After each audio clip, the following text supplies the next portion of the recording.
pentingnya minat dan bakat ini? Harapan saya cukup besar ya untuk mahasiswa, apalagi generasi muda, untuk terus berkarya. Mulai dah kita paku satu-satu, kemudian kita ikuti benang ini, mengikuti paku-paku tersebut hingga membentuk suatu gambar.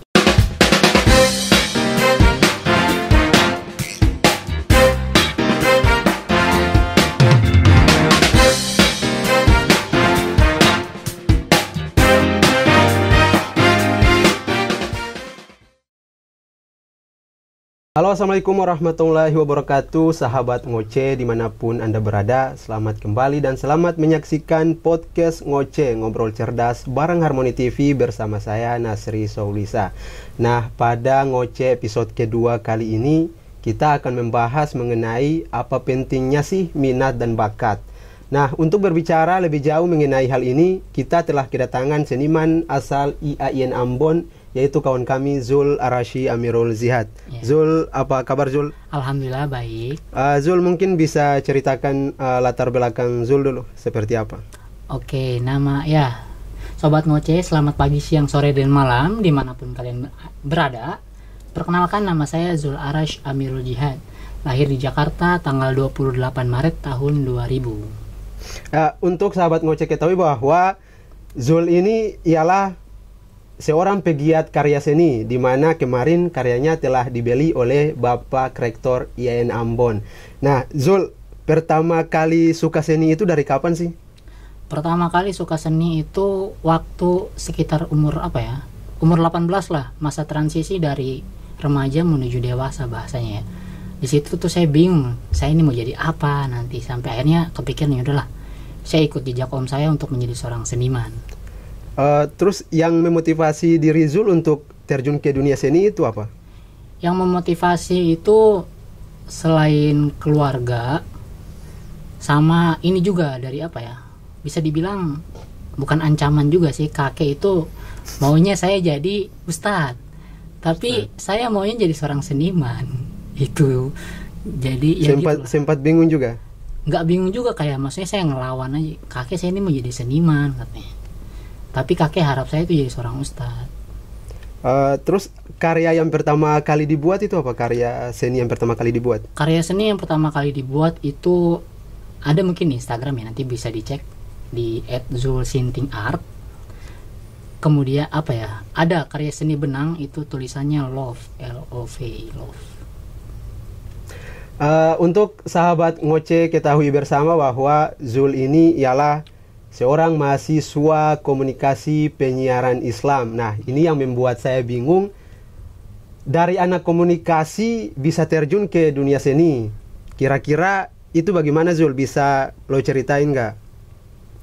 Oke, kalau ini gimana ya? Kalau untuk komunikasi itu kan ada banyak cara ya. Ada verbal, ada non-verbal. Nah, jadi alasan saya kenapa saya terjun ke dunia seni itu saya ingin menyampaikan pesan kepada khalayak luas dengan berkomunikasi dengan cara seni gitu.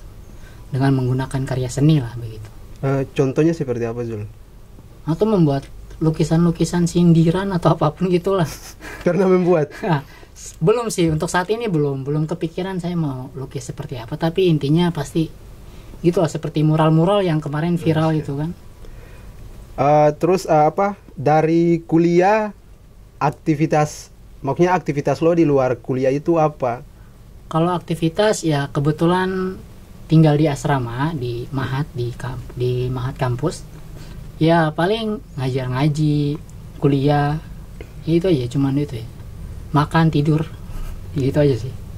Terus kalau maksudnya untuk sahabat Ngoce ketahui nih, Zul ini setiap kali saya kemana, mau siang mau malam, nggak di kampus, nggak di luar kampus, pasti aja ketemu nih. Ini yang membuat saya bingung, apakah tempat-tempat yang sering kau jajal itu menjadi inspirasi buat lo tuangkan karya seni itu? Oh, ini mungkin saya pernah baca ada satu artikel bahwa ketika orang jalan kaki itu dia biasanya suka ngomong sendiri, mungkin bisa dibilang gila lah. Nah, jadi dari situ tuh saya kenapa sering jalan, karena itu cari inspirasi aja sih. saya mau gambar apa sambil mikir gitu. Dan itu yang diterapkan nih. Iya. Gila. Terus yang berikutnya, ini yang paling penting nih. Apa tuh? Waktu awal ini terkait karya yang dibeli oleh Pak Rektor IAIN Ambon. Ini bisa nggak Zul ceritain pembuatan karya seni dengan tarikan benang ini? Oh, kalau untuk prosesnya Ada contohnya? contohnya kayak ini. Ya, boleh. Ini salah satu karya yang tersisa, tinggal ini karena yang lainnya udah terjual alhamdulillah. Ini saya coba buat kepala singa pakai algoritma ya. Nah, ini salah satu karya seni menggunakan paku dan benang. Proses pembuatan yang mudah agar sahabat ngoce juga ketahui itu seperti apa Zul? Maksudnya yang lebih mudah aja gitu. Kalau mudah itu pertama kita tentu harus bikin sketsa ya. Bikin sketsa. Ketika sudah bikin sketsa tentu harus siapkan bahan dan alat. Setelah bikin bahan dan alat, mulai dah kita paku satu-satu, kemudian kita ikuti benang ini mengikuti paku-paku tersebut hingga membentuk suatu gambar. Oh, ini terkait bahan dan alat tadi, kira-kira apa yang dibutuhkan untuk membuat karya seperti ini? Kalau untuk alat pertama kita tentunya butuh palu atau martil ya. Iya, Martil itu untuk alat. Mungkin gergaji untuk potong papannya. Kemudian kalau untuk sama kuas juga karena nanti kan kita cat ini latarnya. Kuas. Nah, kalau untuk bahannya tentu kita butuh cat, butuh paku dan benang, hanya itu saja sih. Kalau menurut Zul sendiri membuat karya yang sebagus ini itu butuh berapa lama untuk selesai kan? Kalau untuk selesai 1 hari sebenarnya jadi bisa. Tapi yang lama itu proses belajarnya sebenarnya. Kalau hal yang paling sulit dalam membuat karya itu apa? Hal yang paling sulit yang pernah Zul temui? Kalau hal yang sulit itu yang saya temui itu kadang saya bingung saya mau gambar siapa itu. Jadi memang cari inspirasi ya lumayan sedikit rumit lah. Ini maksudnya kalau terkait proses pembuatannya, bukan mencari ide untuk gambar nih. Kalau proses pembuatan sulitnya mungkin di dana aja sih. Berhubung saya juga kan belum punya pemasukan tetap, saya juga masih mahasiswa. Jadi kalau memang misalnya ada dana, pasti saya bisa saja buat hal-hal seperti itu. Ya Zul, tapi saya jujur nih saya masih bingung terkait karya ini. Maksudnya bagaimana bisa dari penarikan benang hingga bisa membentuk wajah itu? Itu prosesnya itu sekitar 2 tahun ya. Saya belajar dari yang dulunya saya nggak suka matematika, sampai akhirnya saya kenal seni ini, string art ini. Di situ tuh katanya harus bisa matematika, sehingga saya memaksakan diri untuk belajar matematika selama 2 tahun itu. Hingga akhirnya ya sudah, saya belajar rumus ini dan itu, dan akhirnya menjadi sebuah gambar. Kalau jenis benang yang dipakai itu jenis benang seperti apa? Kalau untuk lukisan-lukisan sketsa wajah, saya pakai benang untuk bordir baju. Untuk bordir baju? Iya, tapi kalau untuk kayak gambar-gambar kartun atau tulisan nama itu pakai benang wol. Ini terkait karya Zul yang kemarin sempat dibeli oleh Pak Rektor. Bagaimana perasaan Zul ketika karya itu sudah dibeli? Yang tadi telah diceritakan proses pembuatannya juga lama, terus mencari bahan-bahannya juga susah, terus intinya sulit lah dalam pembuatannya. Pas Pak Rektor beli itu, perasaan Zul seperti apa? Ya tentunya bangga aja sih, maksudnya kayak salah satu cita-cita saya untuk dikenal sebagai seorang seniman tuh sudah tercapai paling tidak gitu. Jadi kebetulan waktu itu juga beliau langsung bilang ini di Ambon ini belum ada dan satu-satunya itu. Jadi saya ada kebanggaan sendirilah bagi seorang anak laki-laki yang tidak mengerti pegang parang seperti laki-laki pada umumnya, bahasa kasarnya seperti ya.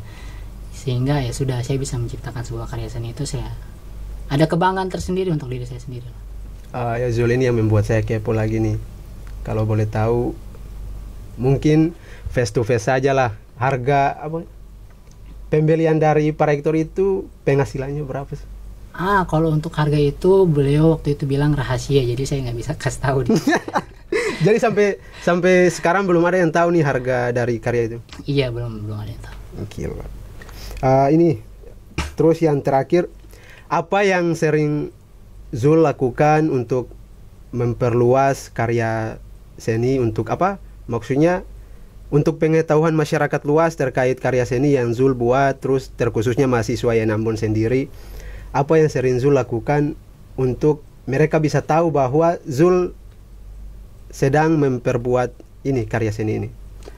Ya mungkin karena apa ya bilang, saya bisa dibilang baru keluar dari gua lah, karena dari gua yang gelap. Karena misalnya gimana ya bilangnya, karena kan memang benar-benar saya nggak pernah menunjukkan diri atau bilang mengklaim bahwasanya saya seorang seniman, belum pernah juga, karena baru kemarin satu kali itu. Jadi mungkin sedikit sulit juga sih. Sama mungkin apalagi ya, terlebih di Ambon ini kan City of Music. Mungkin sedikit ya kesulitan saya di situ juga, karena di sini orang lebih suka musik mungkin. Maksudnya apa, pernah memperkenalkan karya-karya yang dibuat kepada masyarakat luas begitu? Oh, sebelumnya alhamdulillah saya pernah ikut pameran karya seni bareng Jingga Art di Gung Perdamaian waktu itu. Acaranya Dinas Pariwisata. Ada yang membeli pada saat itu, ada yang membeli? Karena waktu itu tujuannya hanya pajang, jadi saya nggak niat untuk jual. Kalau pernah nggak sih Zul berpikir untuk apa mempromosikan karya seni yang dibuat di lingkungan kampus YN Ambon ini? Ya pernah, pengennya sih bisa dijual juga, cuman ada beberapa apa ya alasan atau pertimbangan lah, sehingga saya ya sudah nanti dulu lah, jangan sekarang. Alasannya apa Zul? Ya alasannya itu, saya mau buat pameran karya seni dulu, baru saya promosikan untuk jual. Pernah apa meminta bantuan atau berkontribusi langsung dengan pihak fakultas atau pihak kampus begitu untuk membantu dalam mempromosikan ini karya seni ini? Istilahnya membuat pameran lah. Kalau itu ya alhamdulillah sih, rencana insya Allah mau saya kasih untuk proposal dan lain sebagainya. Ya tinggal tunggu di ACC saja mungkin ya, begitulah. Maksudnya sudah diberitahu? Ya, sudah diberitahu. Menurut Zul nih, terkait topik yang kita bahas ini, menurut Zul apa pentingnya sih minat dan bakat itu? Pentingnya minat dan bakat. Oke, saya mungkin bahasnya mulai dari ini ya, dari krisis identitas. Karena banyak anak remaja atau pemuda itu mengalami krisis identitas menurut saya. Banyak yang bingung, saya ini sebenarnya apa, mau jadi apa, siapa dan bagaimana gitu. Sehingga minat dan bakat ini menjadi salah satu identitas bagi mereka untuk mengetahui, untuk memberitahu kepada masyarakat atau khalayak bahwasanya saya ini adalah seorang ini, saya ini adalah seorang ustadz, atau saya adalah seorang seniman begitu. Jadi saya adalah seorang pemain bola, saya adalah atlet dan lain sebagainya. Jadi minat dan bakat ini sangat penting untuk menjawab krisis identitas pada remaja. Itu menurut saya. Terus yang bisa jadi ini merupakan pertanyaan yang terakhir pada perbincangan kali ini.